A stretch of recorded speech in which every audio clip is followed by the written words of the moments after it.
नमस्कार दोस्तों, हमारे चैनल पर आपका स्वागत है। बिना देरी किए चलिए प्रारंभ करते हैं वीडियो।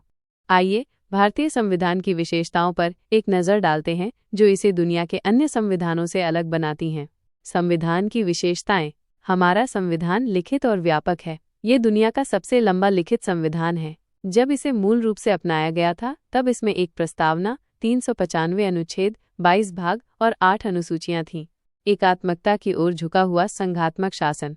भारतीय संविधान सैद्धांतिक रूप से संघात्मक है। इसमें संघीय शासन की कई महत्वपूर्ण विशेषताएं शामिल हैं, जैसे केंद्र और राज्य स्तर पर दोहरी सरकार, केंद्र और राज्यों के बीच शक्तियों का विभाजन, एक लिखित संविधान, एक कठोर संविधान, द्विसदनीय विधायिका, संविधान की सर्वोच्चता और एक स्वतंत्र न्यायपालिका। हालांकि इसमें एकात्मकता के लक्षण भी मौजूद हैं, जैसे राज्यपाल की नियुक्ति, राज्य विधेयकों पर राष्ट्रपति की स्वीकृति, संवैधानिक संकट, राज्यसभा में असमान प्रतिनिधित्व और अखिल भारतीय सेवाएं। भारत के संविधान में एक संघीय प्रणाली का प्रावधान है जो एक बहुत शक्तिशाली केंद्र की रचना करता है। के.सी. हुयर ने भारतीय संविधान को अर्धसंघीय कहा है। भारत की संघात्मक संरचना का मुख्य उद्देश्य इसकी बहुआयामी विविधताओं में से एक राष्ट्र का निर्माण करना और राष्ट्रीय एकता को संरक्षित करना है। यह विविधताओं के समंजन से एक सशक्त, न कि कमजोर, भारतीय राष्ट्रीयता का निर्माण करता है। नोट: भारत की अनेकता में एकता का विचार पर नेहरू ने अपनी पुस्तक डिस्कवरी ऑफ इंडिया में दिया। लचीला व कठोर संविधान में समन्वय।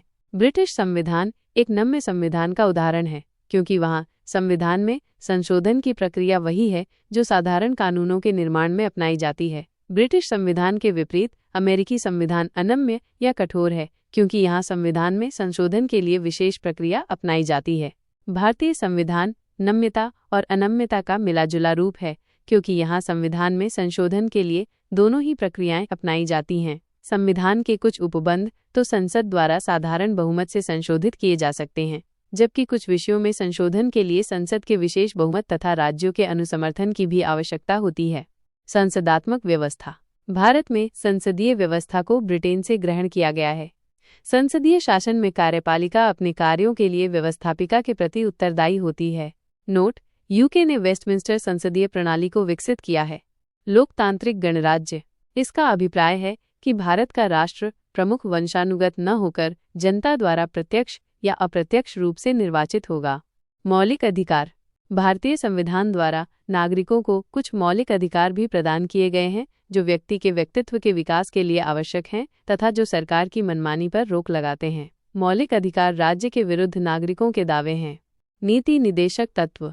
नीति निदेशक तत्वों को न्यायालय के माध्यम से प्रवृत्त नहीं कराया जा सकता, किंतु इन्हें देश के शासन के लिए मूलभूत समझा जाता है। नीति निदेशक तत्वों की संकल्पना आयरलैंड के संविधान से गृहीत है। मूल कर्तव्य। भारतीय संविधान नागरिकों को अधिकार प्रदान करने के साथ साथ उनके राष्ट्र के प्रति कुछ कर्तव्यों का भी निर्धारण करता है। पंथ निरपेक्ष राज्य। पंथ निरपेक्ष राज्य से तात्पर्य है कि राज्य का अपना कोई धर्म नहीं होता, वरन यह धार्मिक आधार पर नागरिकों के साथ भेदभाव नहीं करता। यद्यपि पंथ निरपेक्ष शब्द संविधान की प्रस्तावना में 42वें संविधान संशोधन 1976 द्वारा जोड़ा गया। एकीकृत, स्वतंत्र एवं निष्पक्ष न्यायपालिका। एकीकृत से तात्पर्य है कि न्याय व्यवस्था में सर्वोच्च न्यायालय शीर्ष पर है। भारत में न्यायालय का एकल तंत्र केंद्र के साथ साथ राज्यों पर भी लागू होता है, अर्थात केंद्र व राज्य में न्यायिक एकरूपता पाई जाती है, जबकि अमेरिका में संघीय कानूनों को संघीय न्यायपालिका, सर्वोच्च न्यायालय तथा राज्य कानूनों को राज्य न्यायपालिका, उच्च न्यायालय लागू करती है। शक्ति पृथक्करण। संविधान द्वारा न्यायपालिका को कार्यपालिका तथा विधायिका से स्वतंत्र एवं अलग रखने का प्रयत्न किया गया है। इस हेतु अनेक प्रावधान किए गए हैं, जैसे न्यायाधीशों के कार्यकाल की सुरक्षा, न्यायाधीशों के वेतन, भत्ते तथा अन्य खर्चे संचित निधि पर भारित, न्यायाधीशों के कामकाज पर विधायिका में चर्चा पर रोक, न्यायिक अवमानना पर दंड देने की शक्ति, सुविधाओं में अलाभकारी परिवर्तन नहीं तथा सेवानिवृत्ति के बाद अदालत में कामकाज पर रोक। संसदीय संप्रभुता एवं न्यायिक सर्वोच्चता में समन्वय। भारत में संसदीय व्यवस्था ब्रिटेन से, जबकि न्यायपालिका की सर्वोच्चता का सिद्धांत अमेरिका से ग्रहण किया गया है तथा इन दोनों व्यवस्थाओं को अपनाते हुए भारतीय परिस्थितियों के अनुसार संतुलन बनाने का प्रयास किया गया है। ब्रिटिश संसद के विपरीत भारतीय संसद संप्रभु नहीं है। भारतीय संविधान द्वारा न्यायपालिका की सर्वोच्चता के स्थान पर संविधान की सर्वोच्चता को महत्व दिया गया है। अनुच्छेद 21 के संदर्भ में भारतीय संविधान में विधि द्वारा स्थापित प्रक्रिया का उल्लेख है, अर्थात संविधान में लिखित विधि सर्वोच्च है, जबकि अमेरिका में विधि की सम्यक प्रक्रिया का उल्लेख है और विधि की सम्यक प्रक्रिया क्या होगी, इसकी व्याख्या का अधिकार न्यायपालिका को है। न्यायिक पुनर्विलोकन की व्यवस्था। न्यायिक पुनर्विलोकन का तात्पर्य है कि न्यायपालिका, कार्यपालिका तथा विधायिका के कार्यों की संवैधानिकता की जांच कर सकती है तथा संविधान के विरुद्ध पाए जाने पर न्यायालय ऐसे कार्यों को अवैध घोषित कर सकता है। एकल नागरिकता। अमेरिकी संविधान के विपरीत भारतीय नागरिकों को इकहरी नागरिकता प्राप्त है। सार्वभौम वयस्क मताधिकार। भारतीय संविधान द्वारा नागरिकों को बिना किसी भेदभाव के वयस्क सार्वभौम मताधिकार प्रदान किया गया है। यह अल्पसंख्यकों को अपने हितों की रक्षा करने का अवसर देता है तथा कमजोर एवं पिछड़े वर्गों की लोकतंत्र में भागीदारी के माध्यम से उनमें आशा की नई उम्मीद जगाता है। आपातकालीन प्रावधान। आपातकाल के साथ देश का राजनीतिक तंत्र, संघीय ढांचा बिना किसी संविधान संशोधन के एकात्मक ढांचे में परिवर्तित हो जाता है, जो भारतीय संविधान की अद्वितीय विशेषता है। त्रिस्तरीय शासन व्यवस्था।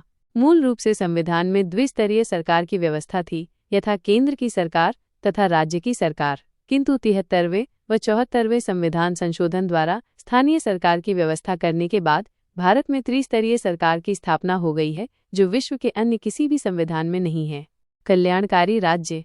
संविधान निर्माताओं ने भारत के लिए एक कल्याणकारी राज्य का आदर्श स्थापित किया, जिसमें सभी नागरिकों को भोजन, कपड़ा, मकान, शिक्षा तथा स्वास्थ्य की आधारभूत सुविधाएं मिलने के साथ ही जीवन स्तर को ऊंचा उठाने तथा आर्थिक असमानता को कम करने का समान अवसर भी मिले। भारतीय संघ राज्य पद्धति की विशेषता।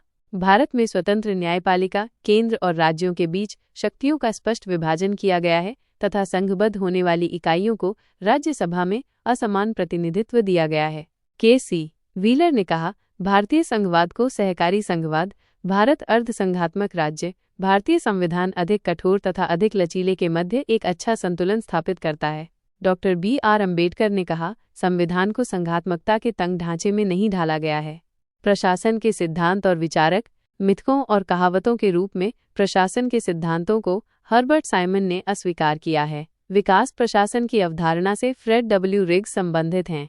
एक चिंतक लोक प्रशासन तथा निजी प्रशासन में समानताओं का समर्थक हेनरी फेयोल हैं। यदि हमारी सभ्यता विफल होती है तो यह मुख्यतः प्रशासन के ध्वस्त होने के कारण होगा।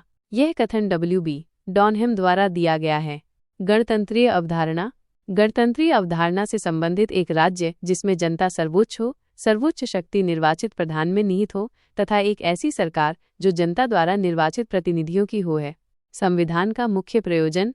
किसी देश के संविधान के मुख्य प्रयोजन को सर्वोत्तम रूप से प्रतिबिंबित करता है। यह सरकार की शक्तियों को परिभाषित और सीमाबद्ध करता है। संवैधानिक सरकार। संवैधानिक सरकार वो है जो व्यक्ति की स्वतंत्रता के हित में राज्य की सत्ता पर प्रभावकारी प्रतिबंध लगाती है। कोई सरकार जो संविधान की सीमाओं से परिबद्ध हो। समानता का निहितार्थ। समाज में समानता के होने का एक निहितार्थ यह है कि उसमें विशेषाधिकारों का अभाव है। संसदात्मक व्यवस्था का बदलाव। भारत की संसदात्मक व्यवस्था केंद्रीयता से संघवाद की ओर 1970 के दशक में खिसकी है। संविधान की अनुसूचियां। संविधान में कुल 12 अनुसूचियां हैं, जिनमें विभिन्न महत्वपूर्ण प्रावधान शामिल हैं। प्रथम अनुसूची अनुच्छेद 1 से 4 तक राज्य तथा संघ राज्य क्षेत्र का वर्णन है। द्वितीय अनुसूची, इसमें संचित निधि पर भारित वेतन का उल्लेख है। इस अनुसूची में राष्ट्रपति, राज्यपाल, लोकसभा अध्यक्ष, उपाध्यक्ष, राज्यसभा के सभापति और उपसभापति, राज्यों की विधानसभा के अध्यक्ष और उपाध्यक्ष तथा विधान परिषद के सभापति व उपसभापति, सर्वोच्च न्यायालय के न्यायाधीश, उच्च न्यायालयों के न्यायाधीश, नियंत्रक एवं महालेखा परीक्षक आदि के वेतन, भत्तों एवं पेंशन के संबंध में वर्णन है।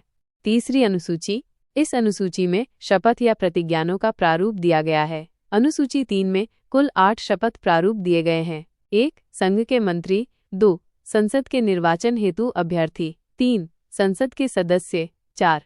उच्चतम न्यायालय के न्यायाधीश व उच्च न्यायालय के न्यायाधीश। 5. राज्य के मंत्री। 6. राज्य विधानमंडल के निर्वाचन के अभ्यर्थी। 7. राज्य विधानमंडल के सदस्य। 8. नियंत्रक एवं महालेखा परीक्षक। नोट: इस अनुसूची में राष्ट्रपति, उपराष्ट्रपति तथा राज्यपाल की शपथ का उल्लेख नहीं है। चौथी अनुसूची, इसमें राज्यों और केंद्र शासित प्रदेशों के लिए राज्यसभा की सीटों के आवंटन का वर्णन है।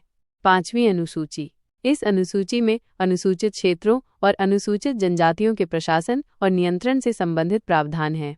छठी अनुसूची, इसमें असम, मेघालय, त्रिपुरा और मिजोरम आदि के जनजाति क्षेत्रों के प्रशासन के बारे में उपबंध है। प्रत्येक स्वायत्त जिला परिषद में 30 सदस्य होते हैं। असम के स्वायत्त जिलों में भारतीय संसद द्वारा पारित कानूनों को निर्देशित करने का अधिकार राज्यपाल के पास है। सातवीं अनुसूची, इसमें अनुच्छेद 246 के द्वारा केंद्र और राज्यों के मध्य विधायी शक्तियों के विभाजन का वर्णन है। ये शक्तियां संघ सूची, राज्य सूची व समवर्ती सूची में विभक्त हैं। 1. संघ सूची, इसमें राष्ट्रीय महत्व के ऐसे विषय शामिल हैं जो सारे देश के लिए महत्वपूर्ण हैं। संघ सूची पर कानून बनाने का अधिकार केंद्र संसद एक्ट 246 के पास है। इसमें 97 विषय शामिल हैं, लेकिन वर्तमान में प्रविष्टि की संख्या 98 है, जैसे रक्षा, विदेश, नागरिकता, मुद्रा, बैंकिंग, जनगणना, डाक व तार विभाग, डाकघर बचत बैंक, बीमा, परमाणु ऊर्जा, अखिल भारतीय सेवाएं, रेलवे, विदेशी मामले, युद्ध और शांति, अंतर्राष्ट्रीय संधि और करार, विदेशी ऋण, आयकर, बंदरगाह, संचार आदि। 2. राज्य सूची, राज्य सूची में कानून बनाने का अधिकार राज्य के पास है। मूल रूप से इसमें 66 विषय शामिल थे, लेकिन वर्तमान में प्रविष्टियों की संख्या 59 है, जैसे स्थानीय शासन, कृषि, पुलिस, स्वास्थ्य, कारागार, कानून व्यवस्था, गैस, मनोरंजन, बाजार एवं मेले, पशुपालन, सिंचाई, सार्वजनिक स्वास्थ्य एवं स्वच्छता, रेलवे, पुलिस, जन स्वास्थ्य, भूमि सुधार, प्रति व्यक्ति कर, विद्युत कर, कृषि भूमि पर संपदा शुल्क, खेल, व्यापार, वाणिज्य आदि। 3. समवर्ती सूची, समवर्ती सूची के विषयों पर कानून बनाने का अधिकार केंद्र व राज्य दोनों के पास है। यदि दोनों के कानून में विवाद उत्पन्न हो जाता है तो केंद्र का कानून विधि मान्य होगा। इसमें 47 विषय शामिल हैं, लेकिन वर्तमान में प्रविष्टियों की संख्या 52 है, जैसे 1. दिवालियापन, मिलावट, श्रमिक संघ, विवाह, शिक्षा, सामाजिक और आर्थिक योजना व नियोजन, दंड विधि एवं प्रक्रिया, औद्योगिक विवाद, विद्युत, जनसंख्या नियंत्रण व परिवार नियोजन, बाट माप, उत्तराधिकार, समाचार पत्र, पुस्तकें और मुद्रणालय, न्याय, प्रशासन, जानवरों के प्रति क्रूरता की रोकथाम, आपराधिक मामले, वन्य जीव जंतुओं का संरक्षण, कारखाने आदि। नोट: 42वें संविधान संशोधन 1976 के द्वारा 5 विषयों को राज्य सूची से समवर्ती सूची में जोड़े गए, जो शिक्षा, वन, वन्यजीव और पक्षियों का संरक्षण, न्याय का प्रशासन, भार और माप हैं। अवशिष्ट शक्तियाँ, इसमें ऐसे विषय शामिल हैं जो तीनों अनुसूचियों में शामिल नहीं हैं। उन्हें अवशिष्ट शक्तियाँ कहा जाता है। अवशिष्ट शक्तियाँ केंद्र के पास हैं। इन विषयों पर संसद कानून बना सकती है। अवशिष्ट शक्तियों का उल्लेख संघ सूची की प्रविष्टि संख्या 97 में और अनुच्छेद 248 में है। अवशिष्ट शक्तियाँ कनाडा के संविधान से ली गई हैं, जैसे साइबर कानून, अंतरिक्ष अनुसंधान, मजदूर संघ, गोद लेना आदि। 8वीं अनुसूची, इसमें संवैधानिक मान्यता प्राप्त भाषाओं का उल्लेख है। प्रारंभ में 14 संवैधानिक भाषाएं थीं, जो कि वर्तमान में 22 भाषाओं को मान्यता प्राप्त है। 21वें संविधान संशोधन 1967 के द्वारा सिंधी भाषा को, 71वें संविधान संशोधन 1992 में कोंकणी, मणिपुरी और नेपाली तथा 92वें संविधान संशोधन 2003 के द्वारा 4 नई भाषाओं बोडो, डोगरी, मैथिली और संथाली को संवैधानिक मान्यता प्रदान की गई। वर्तमान में शामिल 22 भाषाएं निम्न हैं: 1. हिंदी, 2. संस्कृत, 3. मराठी, 4. गुजराती, 5. कन्नड़, 6. असमिया, 7. कोंकणी, 8. कश्मीरी, 9. मणिपुरी, 10. बांग्ला, 11. नेपाली, 12. ओडिया, 13. मलयालम, 14. पंजाबी, 15. सिंधी, 16. तमिल, 17. तेलुगु, 18. उर्दू, 19. डोगरी, 20. बोडो, 21. मैथिली, 22. संथाली। 9वीं अनुसूची अनु 31 है। यह अनुसूची प्रथम संविधान संशोधन द्वारा जून 1951 प्रधानमंत्री पंडित जवाहरलाल नेहरू में जोड़ी गई है। इसमें भूमि सुधार संबंधी कानून है। इसमें भू सुधारों और जमींदारी प्रणाली के उन्मूलन से संबंधित राज्य विधानमंडलों और अन्य मामलों से संबंधित संसद के अधिनियम और विनियम वर्णित हैं। अनुच्छेद 31 ख। इस अनुसूची में यदि कोई कानून बनाकर डाल दिया जाए तो उसे न्यायालय भी परिवर्तित नहीं कर सकता। 10वीं अनुसूची, इसमें दलबदल कानून से संबंधित प्रावधान है। यह अनुसूची दल परिवर्तन के आधार पर निरर्हता के बारे में उपबंध करती है। 52वें संविधान संशोधन द्वारा 1985 के द्वारा यह अनुसूची जोड़ी गई। 91वें संविधान संशोधन 2003 के द्वारा 10वीं अनुसूची में संशोधन किया गया है। इस संशोधन का उद्देश्य दल बदल रोकने के साथ साथ केंद्र व राज्यों के मंत्रिपरिषद का आकार निश्चित करना है। 11वीं अनुसूची अनु 243A से 243O तक 73वें संविधान संशोधन अधिनियम 1992 द्वारा पंचायती राज संस्थाओं को संवैधानिक मान्यता प्रदान कर 11वीं अनुसूची जोड़ी गई और संविधान में एक नया भाग 9 पंचायतें नाम से और अनुच्छेद 243 क से ल 243A से 243O तक जोड़े गए। इसके अंतर्गत 29 विषय शामिल किए गए हैं।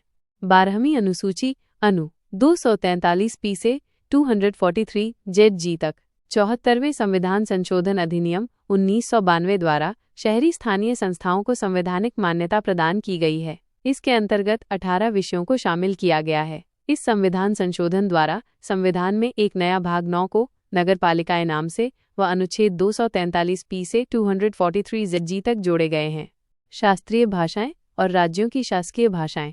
नोट: वर्तमान में शास्त्रीय भाषा का दर्जा 11 भाषाओं को प्राप्त है। 1 तमिल 2004, 2 संस्कृत 2005, 3 तेलुगु 2008, 4 कन्नड़ 2008, 5 मलयालम 2013, 6 ओडिया 2014, 7 मराठी 2024, 8 पाली 2024, 9 प्राकृत 2024, 10 बंगाली 2024, 11 असमिया 2024। राज्यों की शासकीय भाषाएं: गोवा कोंकणी, आंध्र प्रदेश तेलुगु, अरुणाचल प्रदेश अंग्रेजी, पश्चिम बंगाल बंगाली व अंग्रेजी, जम्मू और कश्मीर उर्दू कश्मीरी अंग्रेजी डोगरी व हिंदी, मेघालय अंग्रेजी, लक्षद्वीप मलयालम, त्रिपुरा बंगाली, दादर एवं नागर हवेली मराठी गुजराती व हिंदी, केरल मलयालम, बिहार हिंदी एवं उर्दू।